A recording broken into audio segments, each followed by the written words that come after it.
ஒரு காலத்துல காட்டு செடியா இருந்த கஞ்சா எப்படி கான்ட்ரவர்சியில ஒரு பொருளா மாறுனுச்சு அப்படிங்கறத பார்க்கலாமா? 3000 வருஷத்துக்கு முன்னால சென்ட்ரல் ஏசியா அப்படிங்கிற பகுதியில மக்கள் மத்தியில காட்டு செடியா இருந்த கஞ்சா கொஞ்சம் கொஞ்சமா அவங்க பயன்பாட்டுக்கு வருது.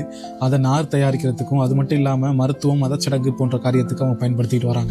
அது அப்படியே சைனா வழியா உள்ள போய் சைனால இருந்து நமக்கு வணிக ரீதியா இந்தியாவுக்குள்ள முதல்ல 2500 வருஷத்துக்கு முன்னால கஞ்சா உள்ள வருது. 2500 வருஷமா இந்தியால எல்லா பகுதியிலுமே கஞ்சாங்கிற ஒரு பொருள் பயன்பாட்டுல தான் இருந்தது. அதுக்கப்புறம் united nation drugs control agreement மூலியமா கஞ்சாவை நார்கோட்டிக் ட்ரக்ஸுக்கு கொக்கைன், பிரவுன் சுகர் இது மாதிரி அதிக போதை தரக்கூடிய பொருளுக்கு அண்டர்ல கஞ்சாவுமே கொண்டு வராங்க. இது மூலியமா மன பிரச்சனைகள் அது மட்டும் இல்லாம மறதி அதிகமா ஏற்படுது. நிறைய பேர் இதுக்கு அடிக்ஷன் ஆகிறாங்க. சோ இது யங்கர் ஜெனரேஷனை அதிகமா பாதிக்கும் சொல்லிட்டு இதை யுனைடெட் நேஷன் மொத்தமா கண்ட்ரோல்ல கொண்டு வராங்க. அது மட்டும் இல்லாம இந்தியாவுக்குமே அவங்க பிரஷர் கொடுக்குறாங்க, கஞ்சாவை பேன் பண்ணுங்க அப்படிங்கிற மாதிரி. 1985 இந்தியால கஞ்சாவை பேன் பண்றதுக்காக ஒரு சட்டம் ஏற்றாங்க. இதுக்கப்புறம் எங்கேயுமே கஞ்சா பயன்படுத்தக்கூடாது. கஞ்சால 3 பொருள் இருக்கு. ஒன்னு அதுல இருந்து வர பூ, அதுல இருந்து வர பிசின், அது மட்டும் இல்லாம அதோட இலை. பூவையும் பிசினையும் மொத்தமா அவங்க பேன் பண்றாங்க. இலைய மட்டும் சில மாநிலங்கள்ல உங்களோட மாநிலங்களோட சட்டத்துக்கு உட்பட்டு அதை பயன்படுத்தலாம் அப்படிங்கிற மாதிரி சொல்றாங்க. எல்லா மாநிலத்திலுமே மொத்தமா கஞ்சாவை பேன் பண்றாங்க.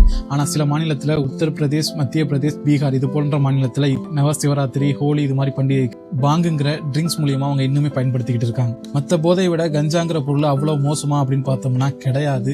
ஆல்கஹால், டொபாக்கோ இது ரெண்டை விட கஞ்சால இருந்து வர பாதிப்பு ரொம்ப கம்மி தான்.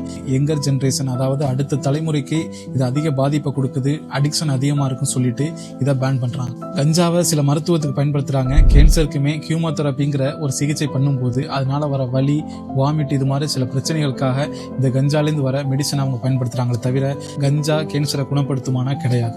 ஆல்கஹால் கம்பெனியும் டொபாக்கோ கம்பெனியும் சேர்ந்து தான் கஞ்சாவை பிளான் பண்ணி பேன் பண்ணாங்க அப்படிங்கிற மாதிரி நிறைய பேச்சு வழக்கில் இருக்கு. ஆனா அது எதுவுமே முறையான ரிப்போர்ட் கிடையாது. எது நடந்தா என்ன, மக்களுக்கு நல்லது நடந்தா சரிதான். ஸோ கஞ்சாவை பேன் பண்ணது இப்போ வரையும் நல்லதுதான். இது மாதிரி கண்டென்ட் உங்களுக்கு பிடிச்சிருந்தா லைக் பண்ணிக்கோங்க. இது மாதிரி கண்டென்ட் பார்க்கறதுக்கு என்னை ஃபாலோ பண்ணிக்கோங்க.